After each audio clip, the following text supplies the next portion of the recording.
좋으신 하나님 감사합니다. 우리를 하나님의 자녀로 삼아주시고 또 예배 자리로 불러주시니 감사합니다. 주님, 우리를 부르신 목적이 있으셔서 이 자리에 우리를 불러주셨는데 우리가 주의 사명을 받아서 주의 말씀을 받고 세상을 향해 빛과 소금의 역할을 능히 감당할 수 있는 복된 예배 자리가 되게 하여 주시옵소서. 감사드리며 예수님의 이름으로 기도했습니다. 아멘. 저희가 새벽에는 계속 예레미야 말씀을 묵상하고 있습니다. 남유다의 그 철저한 멸망과 철저한 불순종에 대해서 예레미야는 다루고 있습니다. 그런데 오늘 35장은 생소한 이름이 등장합니다. 바로 레갑의 자손들에 대한 이야기가 등장합니다. 이들이 누구이며 또 어떤 일을 했고 또 왜 이것이 예레미야 35장에 기록되었는지에 대해서 같이 한번 하나님의 말씀이 무엇을 말씀하시는지 깨닫는 복된 은혜의 시간 되길 주님의 이름으로 축복합니다. 먼저 본문의 배경은 바벨론이 남유다를 침공한 상태입니다. 그래서 이 레갑 자손들은 성 외곽에 살았습니다. 거기서 장막을 짓고 살았던 자들인데 바벨론이 예루살렘으로 쳐들어오자 이들이 성 안으로 들어와 있는 상황입니다. 하나님께서 예레미야 선지자들에게 이들을 초대하라고 말씀하십니다. 어디로 초대하라고 말씀하시냐면 예루살렘 성전으로 초대하라라고 이야기합니다. 그들을 초대해서 그들에게 포도주를 대접하라고 말씀합니다. 그래서 예레미야가 이들을 초대해서 포도주를 대접하는데 이 레갑 사람들은 예레미야의 청을 거절합니다. 그 이유는 선조 요나답의 명령 때문이다라고 오늘 레갑 사람들이 이야기하는데, 특별히 이 레갑의 아들 요나답은 어떤 인물이었는지 역대상 2장 55절 말씀입니다.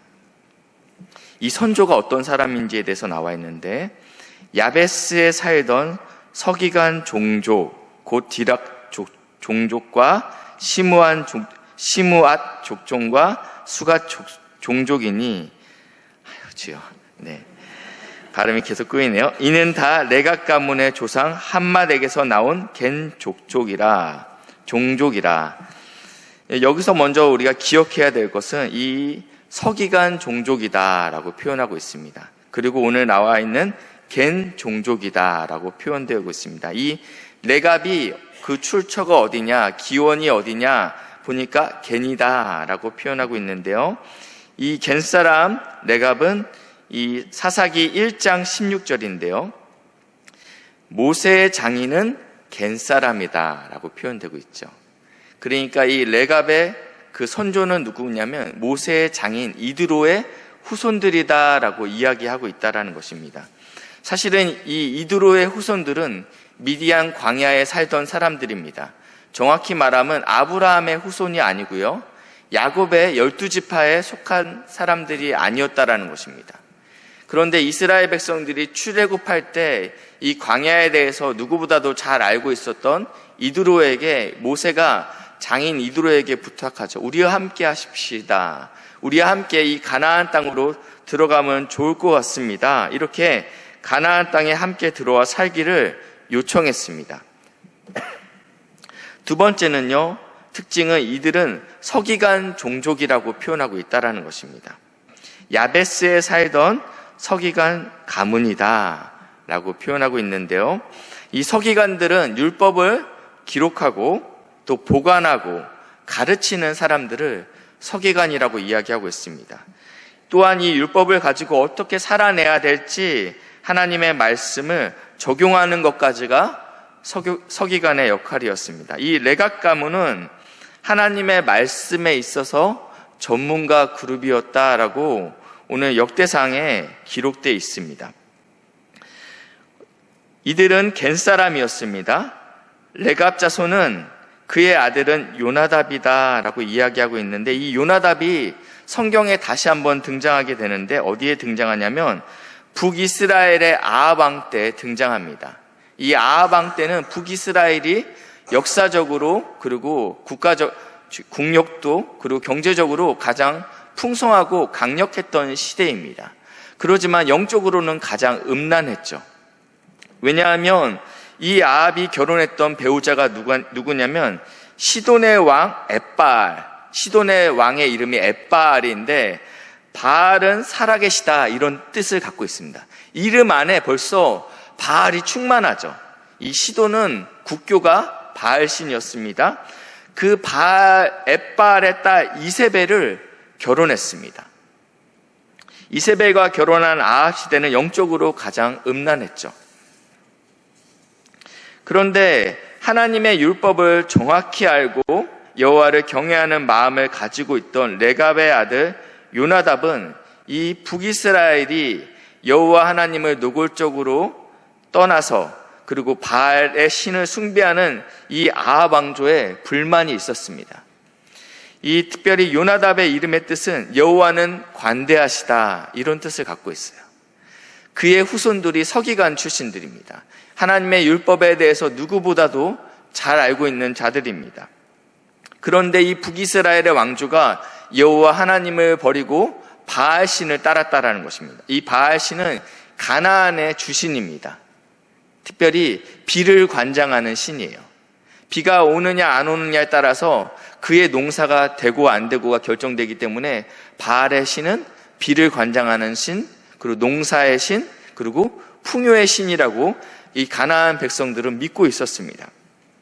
그렇기 때문에 이 요나답은 이 아합 왕조에 대한 불만이 있었습니다. 마침 이 청년 선지자가 특별히 아합 왕조를 처단하기 위해서 예후 장군을 선택합니다. 청년 선지자가 예후 장군에게 찾아가죠. 북이스라엘의 장군인데 당신이 이 아합의 가문을 멸절시킬 것입니다. 그리고 당신이 왕이 될 것입니다. 하나님의 신탁을 이 예후가 받게 됩니다. 그렇기 때문에 북이스라엘의 예후 장군이 쿠데타를 일으켜서 아합과 이세벨과 그리고 아합의 모든 자녀들을 모조리 다 처단합니다. 이 소식을 들은 겐사람 레갑의 아들 요나답이 이 쿠데타에 합류하게 됩니다. 오늘 그 본문이 열왕기하 10장 15절에 나옵니다. 우리 한번 같이 읽겠습니다. 시작.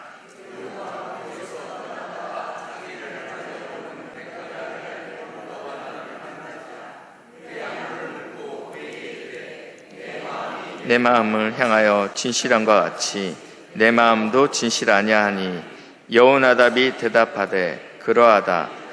그리하면 나와 손을 잡자.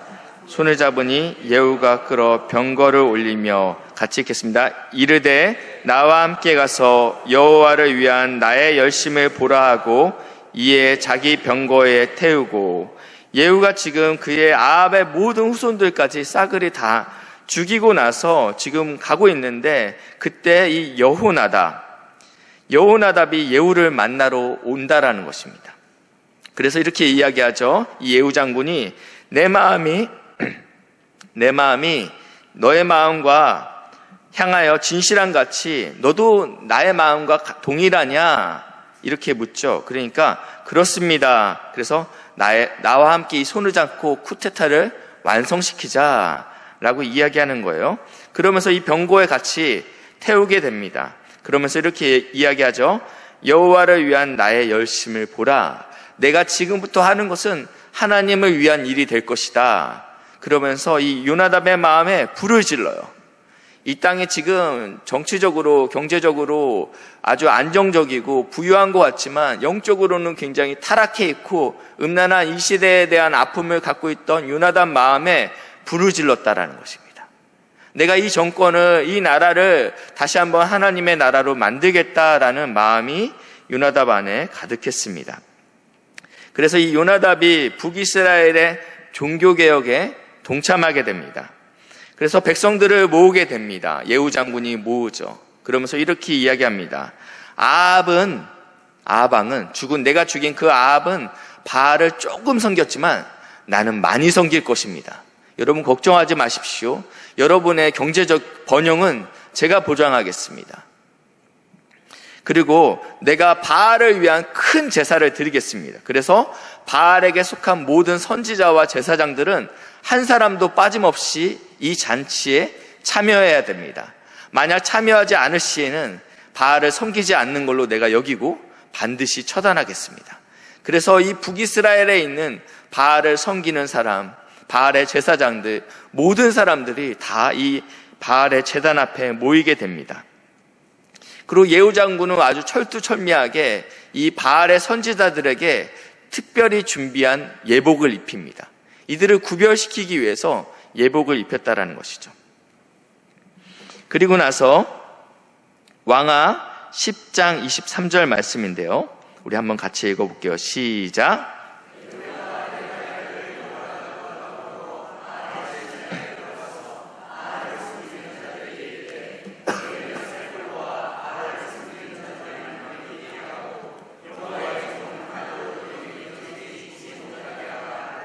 네, 지금 어떤 상황인지 아시겠죠? 여호나답과 함께 여기 들어가요. 그러면서 혹시 여호와의 선지자가 있는지 이것을 보는 거예요. 억울한 사람이 죽으면 안 되지 않습니까? 죄 많은 사람이, 죄가 없는 사람이 죽으면 안 되기 때문에 오직 여기 다 한 명씩 확인하는 거예요. 명부를 체크하는 거죠. 당신 바알의 선지자 맞습니까? 다 체크하고 나서, 그리고 나서 이 성전 안에서 빠져나가서 밖에 군사들을 배치시킵니다. 군사들에게 이렇게 명령해요. 지금부터 이 성전 안에서, 이 바알의 성전 안에서 한 놈이라도 빠져간다면 그때는 너가 죽게 될 것이다. 반드시 모든 사람을 죽여야 된다라고 이야기하고 있다는 것입니다. 예후의 종교개혁은 성공하는 것처럼 보입니다. 그렇지만 성경의 평가는 다릅니다. 왕하 10장 31절인데요. 그러나 예후가 전심으로 이스라엘의 하나님 여호와의 율법을 지켜 행하지 아니하며, 예후가 하나님을 섬기긴 섬겼습니다. 그런데 전심이 아니었다라는 거예요. 그 이유가 무엇이냐면 여로보암이 이스라엘에게 범죄한 그 죄에서 떠나지 아니하더라. 이 여로보암은 북이스라엘의 초대 왕입니다.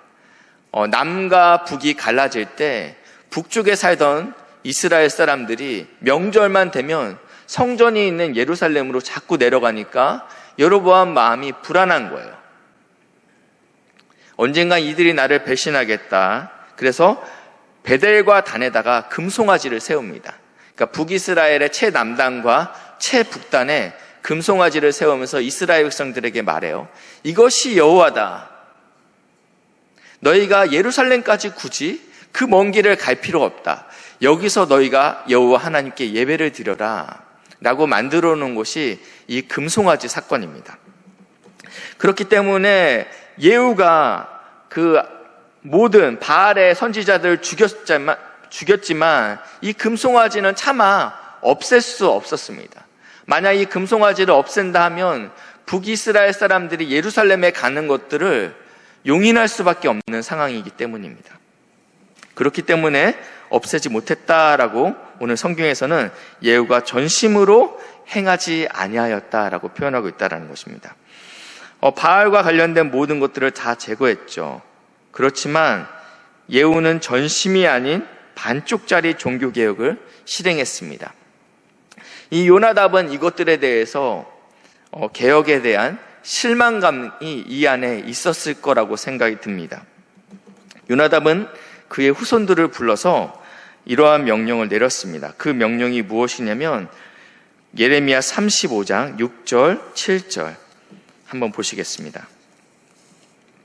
그들이 이르되 우리는 포도주를 마시지 아니하겠노라. 이것은 무슨 이야기냐면 예레미야가 지금 레갑의 후손들을 불러놓고 포도주를 마시십시오라고 이야기하니까 우리는 포도주를 마시지 않겠습니다. 왜냐하면 레갑의 아들 우리의 선조 요나답이 우리에게 명령하여 이르기를, 우리의 선조가 이러한 명령을 우리에게 주었습니다. 너희는 너희 자손을 영원히 포도주를 마시지 말며 너희가 집도 짓지 말며 파종도 하지 말며 포도원을 소유하지도 말고 너희는 평생 동안 장막에 살아라. 그리하면 너희가 머물러 사는 땅에서 너희의 생명이 길리라 하였으므로. 우리의 선조가 이렇게 말씀하셨습니다. 근데 문제는 무엇이냐면 요나답이 명령을 한 것은요 250년 전이라는 것입니다. 한 대가 끝난 것이 아닙니다. 한 세기가 끝난 것이 아닙니다. 250년이 지나고 나서도 여전히 이 레갑의 후손들은 이 명령을 지키고 있었다라는 것입니다. 참으로 놀랍지 않습니까? 오늘 이 레갑의 명령을 통해서 우리가 함께 깨달아야 할 것, 성도의 올바른 태도 세 가지를 함께 찾아보려 합니다. 첫 번째는 악은 그 모양이라도 버려라입니다. 8절에 보시니까요, 우리가 레갑의 아들 우리 선조 요나답이, 앞에 부분은요 그 레갑의 선조 요나답이 그 자손들에게 한 이야기고, 이제는 그들의 후손들이 그 선조에 했던 이야기들을 반복하는 것입니다. 우리의 선조 요나답이 우리에게 명령한 모든 말을 순종하여, 그들이 250년에 우리에게 이러한 명령을 했는데 그 모든 말을 우리가 순종하고 있습니다. 우리와 우리 아내와 자녀가 평생 동안 포도주를 마시지 아니하고 있습니다 라고 이야기하고 있습니다. 하나님의 율법의 전문가인 요나답이라고 했습니다. 서기관 가문이라고 하지 않았습니까? 그래서 누구보다도 노아에 대해서 잘 알고 있었을 거라고 생각이 듭니다. 성경에서 노아는 당대 의인이었고 완전한 자다, 하나님과 동행하였다라고 묘사하고 있습니다. 그런 그가 포도주에 취해서 실수했던 것들에 대해서 알고 있다라는 것입니다. 최고의 지혜자인 솔로몬이 기록한 잠언에도 이렇게 기록되어 있습니다. 포도주는 거만하게 하고 미혹되고 지혜 없는 자가 된다고 경고하고 있다는 것입니다. 이러한 것을 알고 있기 때문에 요나답은 그의 후손들에게 음란한 세상에서 그 모양이라도 취하지 말고 포도주를 마시지 말라라고 경고했다라는 것입니다. 두 번째는요, 이 땅에서 나그네로 살아야 된다라는 것을 말씀했습니다. 9절인데요. 우리 9절, 10절 같이 읽어주시겠습니다. 시작.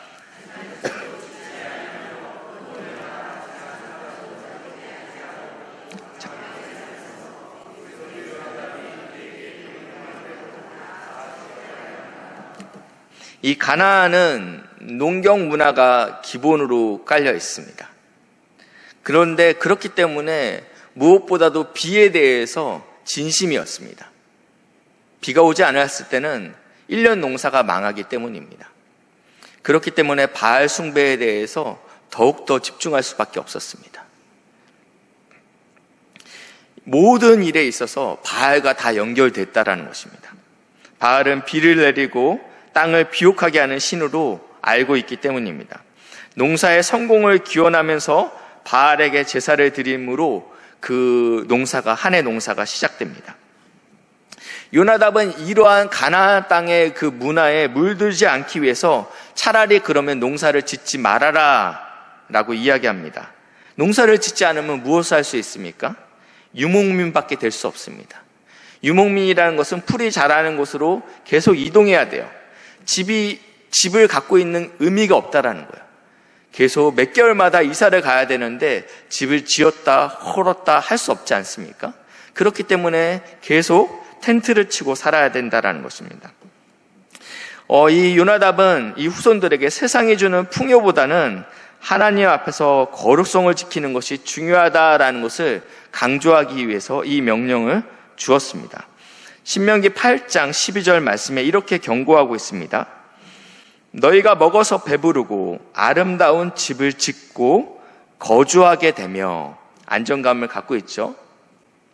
또 소와 양이 번성하며 내 은금이 증식되어 내 소유가 풍부하게 될 때에 내 마음이 교만하여 내 하나님 여호와를 잊어버릴까 염려하노라.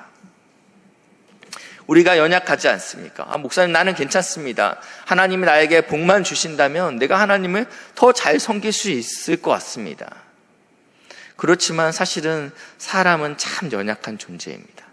재정적으로 만족하고 모든 것이 평화롭고 안정적일 때 우리는 하나님을 찾지 않는다라는 것입니다. 이 요나답은 누구보다도 이 사실을 정확히 알고 있었기 때문에 이의 후손들에게 이러한 명령을 했다라는 것입니다. 레갑 후손의 이러한 삶의 결단은 이 땅은 잠시 거쳐가는 곳이다.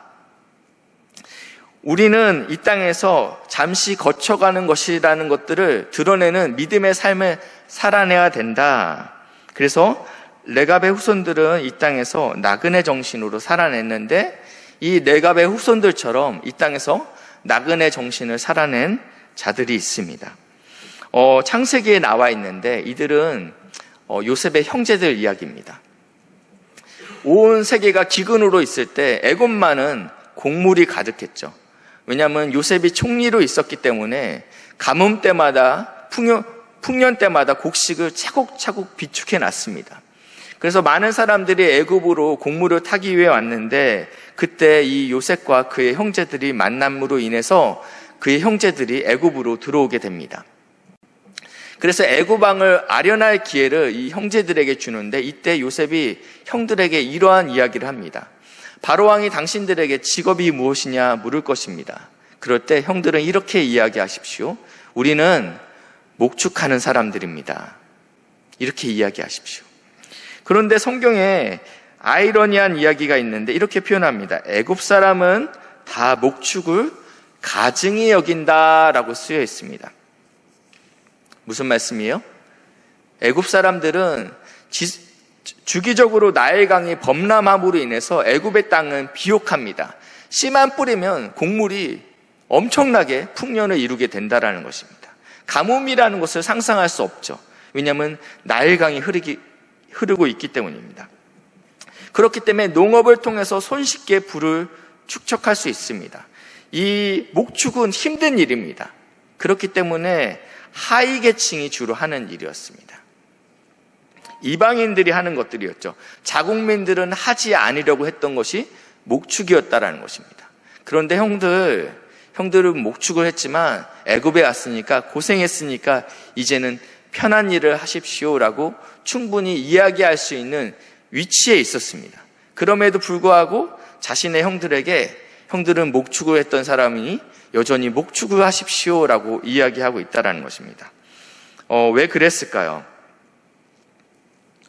여러 가지 해석이 있을 것 같지만 저는 이렇게 해석하는 것이 제 마음에는 굉장히 와닿았습니다.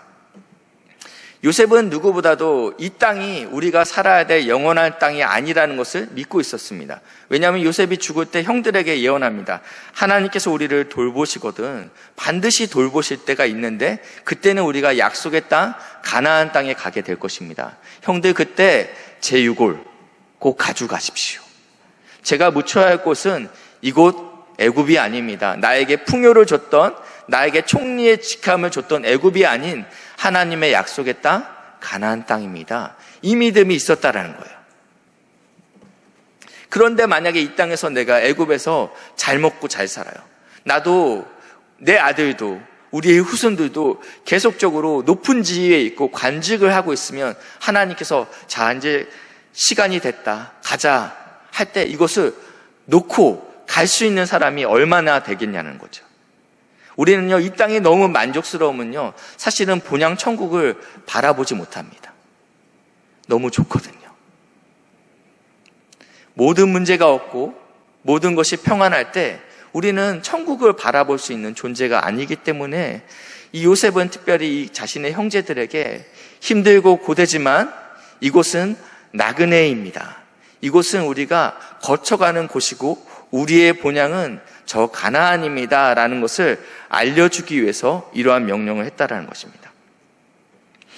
우리의 성도들은 이 땅에서 나그네와 외국인으로 산다라고 성경에서는 특별히 히브리서에서는 이야기하고 있습니다.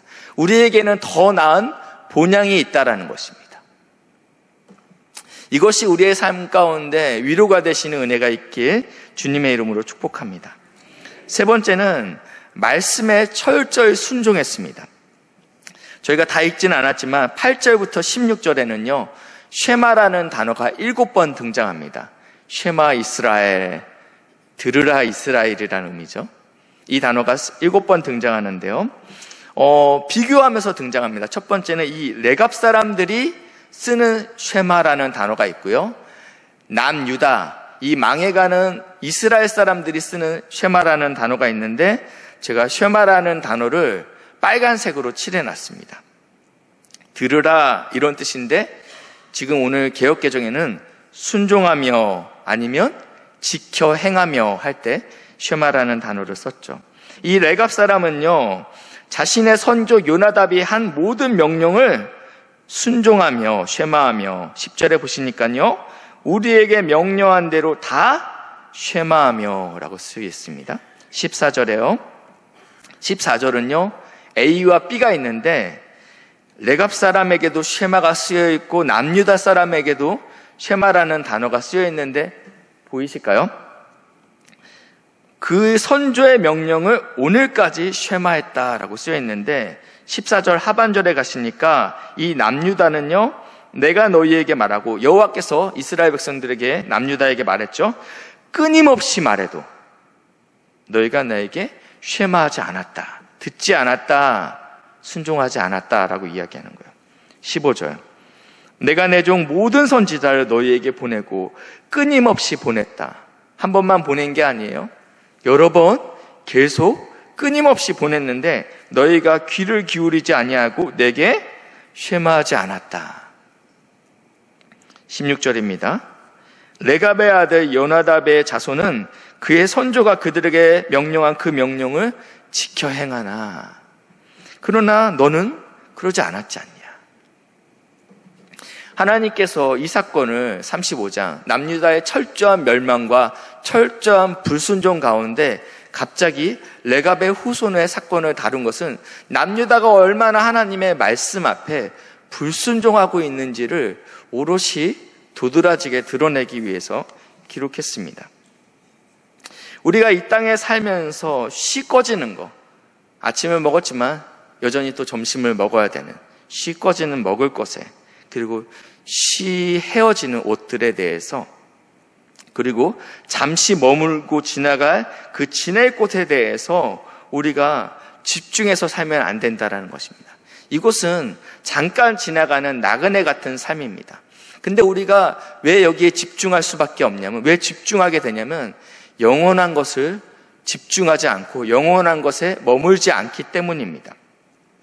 우리가 반드시 뿌리를 내리고 단단히 움켜쥐어야 할 것이 있는데 그것이 바로 변하지 않고 영원한 말씀이라는 것입니다.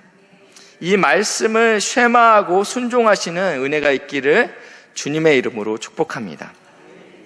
말씀을 정리하겠습니다. 레갑 자손들은 육체적으로는 아브라함의 후손이 아니었고요, 12지파의 자손들이 아니었죠. 이방인이었습니다. 하나님의 은혜로는 약속의 땅 가나안에 들어갈 수, 그런데 자격 없는 자였지만 하나님의 은혜로 약속의 땅 가나안 땅에 들어갈 수 있었습니다. 나중된 자였습니다. 마태복음 20장에는 포도원에 대한 이야기가 나와 있습니다. 포도원 품꾼에 대한 비유가 나와 있는데 주인이 새벽부터 나가서 일꾼들을 모집합니다. 너희들은 가서 지금부터 6시까지, 오후 6시까지 일을 할 건데 내가 한 데나리온을 줄 거야. 그래갖고 거기에 대해서 다들 동의하고 이렇게 추수하는 일에 투입되게 됩니다. 보고 있다 주인이 또 다시 인력사무소로 나가게 되죠. 9시에 나갑니다. 그러고 나서 여전히 일이 없어서 머물고 있는 사람들을 너희들도 가서 일하자. 그리고 12시, 오후 1시, 그리고 3시, 그리고 마지막에는 5시까지 불러요. 일은 몇 시에 끝난다고요? 6시에 끝나요. 1시간짜리 일입니다. 1시간짜리 일이면요, 10,000원만 주면 되잖아요. 그런데 어떻게 하냐면 일당을 다 쳐줍니다. 누가 가장 주인을 공경하겠습니까? 누가 주인을 가장 사랑하겠습니까? 1시간 일한 사람이죠. 주인은 굉장히 넉넉한 분이구나. 주인은 참 간대한 분이구나. 나는 1시간밖에 일하지 않았는데 자격이 없었던 나에게 이런 큰 은혜를 주시네. 이게 우리에게 있어야 된다는 것입니다. 예수님께서는 이 비유에 대한 결론을 마태복음 20장 16절에 이렇게 쓰고 있는데요, 우리 한번 같이 읽겠습니다. 시작.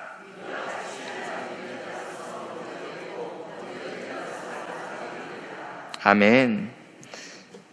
레갑은 어떤 사람이었다고 말씀드렸습니까?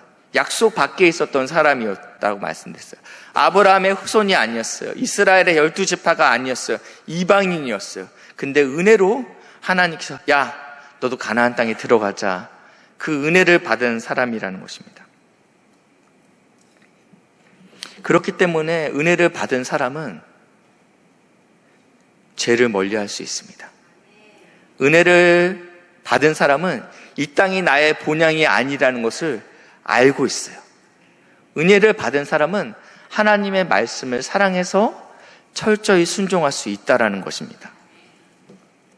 하나님께서 이런 레갑에게 35장 19절 이렇게 말씀하십니다. 그러므로 만군의 여호와 이스라엘 하나님께서 이와 같이 말씀하시니라. 레갑의 아들 요나답에게서 내 앞에서 설 사람이 영원히 끊어지지 아니하리라 하시니라. 아멘. 우리도 이와 같이 되기를 주님의 이름으로 축복합니다. 자격 없는 자를 부르신 하나님의 사랑이 매일매일 깨달아지는 은혜가 있길 주님의 이름으로 축복합니다. 이 땅에서 나그네와 같은 삶을 살며 오직 주의 말씀에 순종하고 악을 그 모양이라도 버리는 멀리하는 삶을 살아내시는 은혜가 있기를 주님의 이름으로 축복합니다. 그래서 하나님께서 우리에게 내 앞에 설 사람이 영원히 끊어지지 아니하리라는 이 하나님의 말씀이 우리 삶 가운데 임하는 복된 성도님들 되시길 주님의 이름으로 축복합니다. 기도하시겠습니다. 자격 없는 저희를 부르셔서 하나님의 자녀로 삼아주시니 감사합니다. 이 땅에서 나그네로 하나님의 부르신 삶대로 악을 그 모양이라도 버리는 주의 말씀을 끝까지 순종할 수 있는 복된 삶을 살아내는 믿음의 동역자들 될 수 있도록 결단하는 하나님의 놀라운 은혜가 있기를 주님의 이름으로 기도합니다. 하나님께서 우리 삶 가운데 그렇게 역사하실 줄 믿고 감사드리며 예수님의 이름으로 기도했습니다. 아멘.